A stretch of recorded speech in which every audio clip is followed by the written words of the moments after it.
All right, so my question for y'all is Seesaw teams. Which teams do you believe can go either way? They got a high ceiling, they got a low floor. Like, how do you see it going? High risk, high reward teams type of thing. What teams are on your list?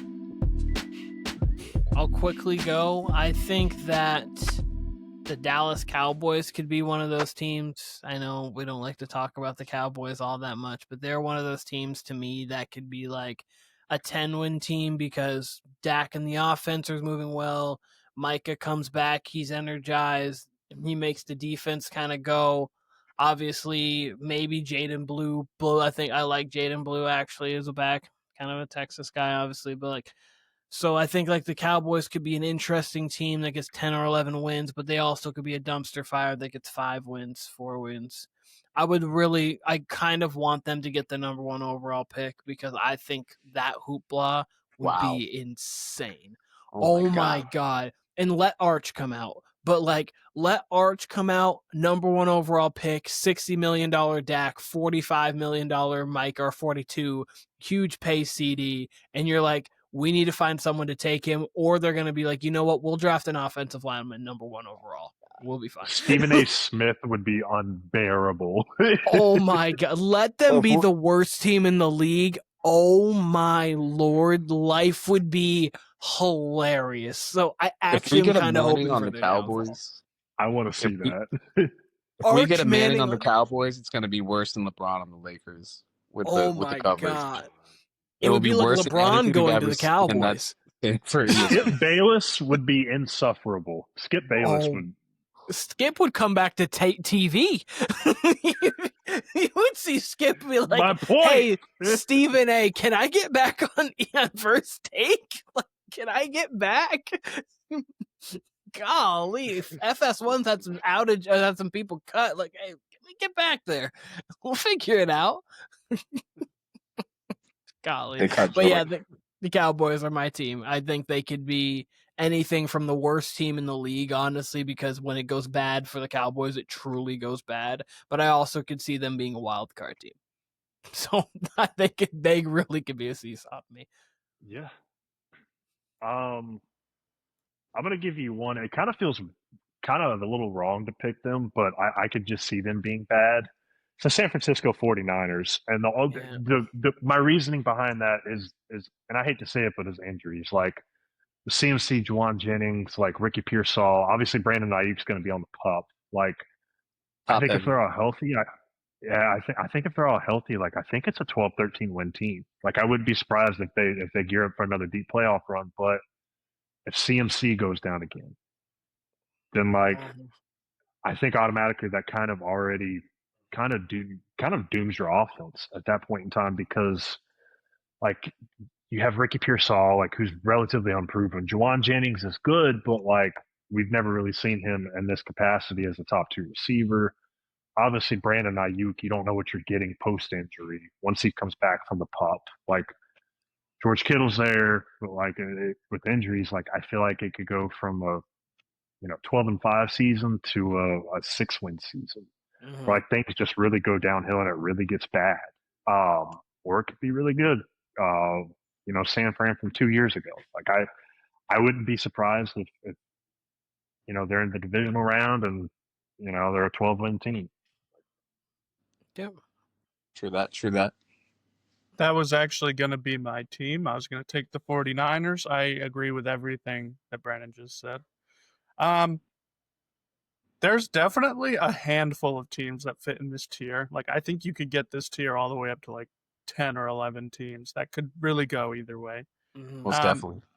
For me, I think it's got to be the Bears. I think with Ben Johnson going there, and they have Caleb Williams, they have a lot of offensive talent. They take Loveland, they get, Roma Dunze last year. They still have DJ Moore.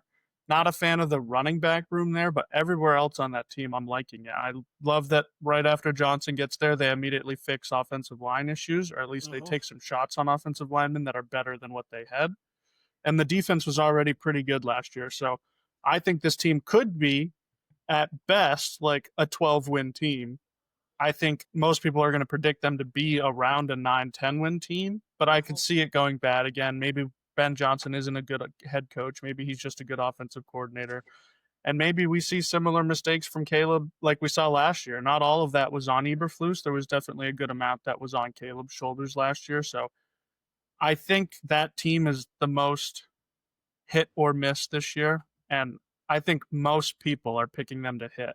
So just being with like parity and everything, I think it's fair to say there's a good chance that they don't hit like everybody thinks. So, Yep.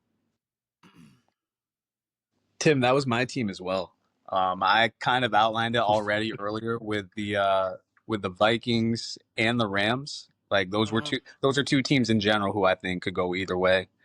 But the Bears were my next team for exactly what you said. And really it's mainly Ben Johnson. We've seen it go badly with OCs who become head coaches. For whatever reason, it seems way worse when an OC goes bad than a DC. Like we've seen it bad both ways, but for whatever reason, I don't know. It seems like when it's an offensive coordinator and it goes bad, it's real bad. Yeah. I'm almost sometimes more concerned about Caleb Williams though. Like it just some of the things you hear out of training camp, it's like he's still making mistakes. You've probably seen that clip of him where he couldn't hit the target at practice last week. Yeah, that was bad. I just don't know. I figured after 17 games of Caleb Williams, I'd have a solid opinion on him, and I really don't. And I don't know. He does not seem like the most mature of quarterbacks or the most mature leaders, which I think Brandon alluded to him coming out. Like that's why you thought he was going to be a bust. Like he really doesn't seem like he relates in the way other quarterbacks do. Like in a way we saw Joe Burrow. When he came out, he was mature. He really could relate to his teammates. It doesn't seem like Caleb has that quality. And if you don't have that quality early, it's never going to come. So I don't know. They're a fascinating team for me because I almost feel like if they would have hired someone like maybe Mike Vrabel or a veteran coach, there's no reason why this team couldn't go to the Super Bowl if Caleb Williams got his head on straight, if he really is that dude. So, yeah, I don't know. They're a feast or famine. Ben Johnson makes them the seesaw. Like if getting He really someone like Vrabel, Pete Carroll, someone like that, you'd be like, well, their base is like 8. They could get 12, but their base is like 8. So you wouldn't feel like they're like too much of a seesaw. Obviously, there's always variance within every single team. Like the Chiefs could win 14 games or they could win 11. So like obviously there's variance everywhere, but they wouldn't feel like a seesaw to me. So I agree with that. 2 other teams to me, just I wanted to mention them. The Cardinals are the definition of the seesaw. Like they could literally be anything. And then the Steelers for the first time, one of the first times, because I actually think like definitely. I feel like if they're gonna lose, like this is the year that Mike Tomlin, the undefeated or the no losing seasons thing, could go out the window, and it wouldn't be just an 8-9 season. It would be like we might be 6-11 kind of thing, or they could be 11-6 and competing for the division and getting into the playoffs as maybe a 5th, 6th seed kind of thing. We'll get into this more. We'll get into this more next week, Keenan. But I think the Cardinals almost have too much talent for them to be bad at all. Like I think they're going to be at the worst middle of the pack. They're actually one of the tougher teams for me to evaluate going into the season. Like when I'm just trying to make predictions, the Cardinals I feel like could sneakily get like 11 wins. I agree. And then I also just feel like somehow like Call of Duty comes out and Kyler's like, yeah, we're not here anymore. And they just get like 5 Double XP weekend. But Timmy, what were you saying? The Steelers, I know I've been very negative of them these last few years. I keep getting these visions of them like winning the Super Bowl this year. Like it's such a weird take, and it's not in line with anything. It's not in line with anything that I've felt about the Steelers, but I just get this weird feeling of like Rodgers, like we said, he wasn't great last year, but he definitely wasn't bad. Statistically, he was still okay, middle of the pack, towards the top, not terrible like people think he was. Did they lose games because of Rodgers? Absolutely. Can Mike Tomlin maybe put them in a better situation to win games? Absolutely. So I just feel like it could work this year. I get weird visions, man. I'm not picking them, no doubt, but I'm the highest I've ever been on the Steelers this year, I think, which is weird. Tim, I feels have a weird. question. I Yeah. have a question based off of that. All right. Okay. I don't want to step on Brandon's question, but the way the people feel about the Rams and Stafford's up there in age, if we flipped Stafford and Aaron Rodgers, or if we just took Stafford out the league and just put Aaron Rodgers on the Rams, how would y'all feel about that if that was the situation? I think Stafford's a better quarterback than Rodgers. Like I don't think it's really close. I think if you swapped them out, I think I'd take probably 2 or 3 wins away from the Rams easily if Rodgers was their quarterback. Yeah, like I think Stafford, the ball that Stafford plays is just so much better, and I think he fits that offense. I feel like he's a perfect fit for that offense for McVay's system and what he wants to run. So how I feel about this is taking all healthy right now. I know Stafford, obviously his back is a problem, but just say all healthy right now. I think the Rams are the favorite to win that division, though I may not pick them. I haven't made my pick for that division, honestly. I think the Rams right now are the favorite to win that division slightly over the 49ers. I think if Aaron Rodgers was there, the 49ers would be the favorite to win the division, in my opinion. Interesting.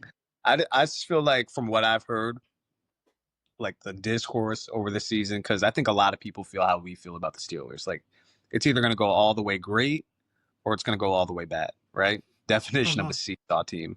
But I also feel like the way people talk about Stafford, who's been banged up, like back injuries are no joke, like Brandon was saying, right? I do feel like the way like people love McVay, I feel like if that was Rodgers and Stafford's situation, people would be evaluating Rodgers a bit differently. That's just my belief. But that's also the same with me. Agree. Like I have visions of like I think the Steelers are going to be competitive, but I worry about Rodgers in that division because it's such a hard-hitting, cold weather division where I would feel, I've said this in the offseason, I feel like Rodgers, had he went to Las Vegas even, it would just work out better for him with the weather.